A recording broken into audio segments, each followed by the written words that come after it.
আসসালামু আলাইকুম। তো রিসেন্ট একটা ভিডিও ভাইরাল। তো ভিডিওটাকে আমি কী ভিডিও হচ্ছে, এই মেয়েটা আফের ভিডিওটা, ঠিক আছে? তো এই মেয়েটাকে দর্শন করে মেরে ফেলছে। কে মেরে ফেলছে? তার বোন জামাই। কীভাবে মেরে ফেলছে? দর্শন করে। তো দর্শনটা কীভাবে করছে, কে করছে? দর্শন করছে হচ্ছে এই মেয়েটা দুলাভাই প্লাস মেয়েটার তাওই। আর মেয়েটা এই কাহিনীটা হচ্ছে কি, মানে মেয়েটা স্কুল ছুটি দিয়েছে, ঠিক আছে? তো এই রমজান মাসে মেয়েটা স্কুল ছুটি দিয়েছে। তো মেয়েটা বোনের বাসায় ঘুরতে গেছে অনেকদিন পর। স্কুল ছুটি এক মাস 15 দিন স্কুল ছুটি। তো মনের সুখে একটু ঘুরে আসবে। তো বোনের বাসায় গেছে, খাওয়া দাওয়া করে সব কিছু করছেন। তারপর মেয়েটা ঘুমাইছে। ছোটো ভাই, 8 বছরের বাচ্চা, ছোটো। হয়তো জানতো না যে ওর সাথে এমন কাহিনী ঘটবে, এমন কিছু হবে। ও তো জানতো না। জানলে কার যাইতো? কেউ যাইতো না, ঠিক আছে? সবাই বাঁচার জন্য সবাই অনেক কিছু করতে পারে, ঠিক আছে? অনেক কিছু চায় বাঁচার জন্য।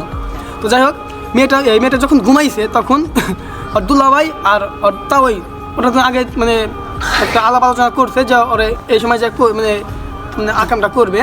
তো যাই হোক, মেয়েটা যখন ঘুমাইছে তো মেয়েটাকে ওর দুলাভাই প্লাস ওর তাওই মানে এই ঘুমানো অবস্থায় ওরে তুলে নিয়ে গেছে। নিয়ে যায় ওর মানে নিয়ে যায় দর্শন করছে। কীভাবে দর্শন করছে আমি আপনাদের বলি।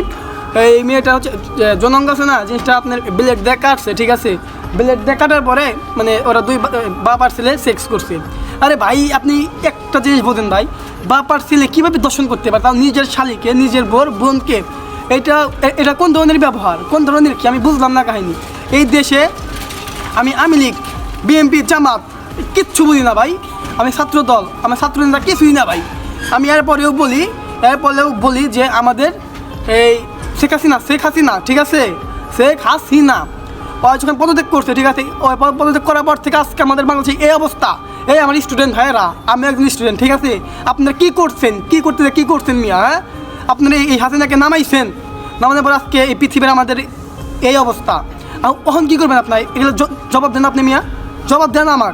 আপনারা কী কন যে আজকের দর্শকের ফাঁসি হলে আমরা আজকে আপনার শান্তি পাবে, ঠিক আছে? এটা ভুল কথা। আরও যদি ফাঁসি হয়, ঠিক আছে, তো আরও দর্শকরা আরও চেতে যাবে, ঠিক আছে? আমি আপনার কারণটা বলি। একটা মানুষকে ফাঁসি দেয় কোথায়? জেলখানায়। কীভাবে ফাঁসি দেয়? দড়িতে ঝুলে আপনার নিচে এটা কী করে দেয়, তো ওর ফাঁসি হয়ে দেয়, ঠিক আছে? আমি আপনাকে বলি, এভাবে ফাঁসি না দিয়ে আপনি আমার কাছে দেন, আমি ওর বিচার করি। আমার বিচার কী হবে জানেন? আমার বিচার হবে ওর তুলে নিয়ে এসে, ওর দুই বাপ বেটাকে তুলে নিয়ে এসে এই বোন তো খুদে ওরা ডাবাবো, ইট নিক্ষেপ করবো। ইট কোথায়? এই যে ইট নিক্ষেপ করে, ঠিক আছে? আর জাস্ট শুধু এই মাথায় খালি আমরা সবাই ঢেলাবো, আমরা সব মুসলিম এক হয়ে মানে মাথায় খালি ঢেল দেবো। যাই হোক, ঢেল দিয়ে ওরে মারা উচিত। তাহলে ওই বুঝতে পারবে যে মৃত্যুর যন্ত্রণা কত কঠিন। ওই এই 8 বছরের মেয়ের লোকে কীভাবে ভাই এর কোন সেন্সে করলো ভাই? তা ওরা বাপ আর ছেলে কীভাবে ভাই? আমি এই পৃথিবীতে আমার বেঁচে থাকার ইচ্ছা নাই। মানে বিশেষ করে বাংলাদেশের মানুষ পুরো মাদারচোদ। কারণ কি জানেন? ওদের কোনো বাক স্বাধীনতা নাই, প্লাস ওদের কোনো কিছুই নাই ভাই, বুঝলাম না। এই বর্তমান